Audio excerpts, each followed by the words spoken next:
Since being elected to Congress and on my time in the Armed Services Committee, I voted for budgets that aim to fix the readiness problem within the DOD. For instance, at MCAS Miramar in my district, Marines were having to cannibalize aircraft in order to try to get their flying requirements completed. Thankfully, we've made strides to address readiness shortfalls. But deploying active duty personnel to the southern border for extended periods of time keeps them away from regular training and other activities. And we just learned that the Commandant of the Marine Corps had a comment about this. He called it an unacceptable risk to Marine Corps combat readiness and solvency. That's how the Commandant of the Marine Corps, General Neller, referred to the deployment of U.S. Marines along the southern border just next to my district in San Diego.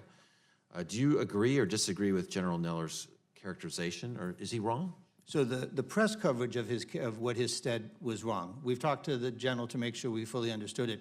The Marines, his concern was not the deployment of troops to the border. His concern was the reprogrammings and the funding that he needs to respond to the hurricane, because the hurricane costs to the Marine Corps have been quite extensive, the damage to their bases. Well, his concern was that Congress would choose not to approve reprogrammings to restore the bases. That turned out not to be the case, but he has to work off of those concerns. Well, I'm sure that's part of it, but that's not exactly correct. He also discussed how the Marines missed or had decreased participation in training exercises with partner nations like South Korea, which is helping us to ensure that North Korea can't hit the west coast of the U.S. with a nuclear warhead. So is his assessment of missing out on international exercises correct? I mean, he mentioned that specifically. He mentions that as what he would have to do if he didn't get relief on the cost of the hurricane damage.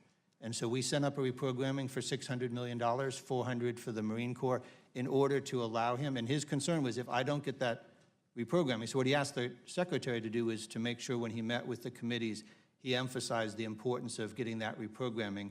The Secretary did. The Armed Services Committee yesterday, I think the day before, approved that reprogramming. So he'll be able to get that $400 million. But we share his concern. Hurricane damage is a significant issue for both the Marine Corps and the Air Force, and we'll continue to work with them to cover those costs. And I share his concern about not being able to defend ourselves against North Korea, which is a true enemy. Absolutely. As opposed to Mexico, which also did not have anything to do with 9/11, for instance, which was mentioned before.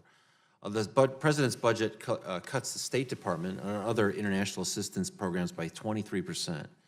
It makes these cuts despite public pleas from dozens and dozens of former retired generals and admirals to fully fund the State Department.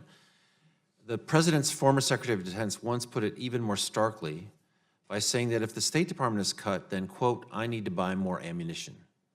Is the department concerned that the President's large cuts to the State Department budget and proposed disengagement from countries looking for help to achieve economic stability and democratic governance in the face of destabilizing influences will increase the need for military intervention and spending in future years?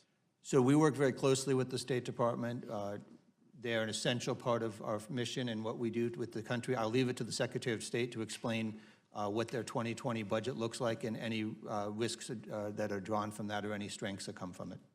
Well, I would just say it's fairly obvious to me that investment in diplomacy is very cost effective in terms of defense, as well as trade. I mean, I've been personally disappointed at the President's withdrawal from leadership in trade through trade agreements like the Trans-Pacific Partnership.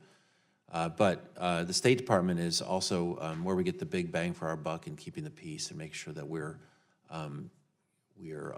not having to buy bullets, as the Secretary of Defense himself said. So I appreciate the concern about readiness. I am concerned about wasting money by deploying Marines along the southern border where there's no threat, and the disinvestment in the State Department, which is a cost-effective investment in our national security. And I'll yield back.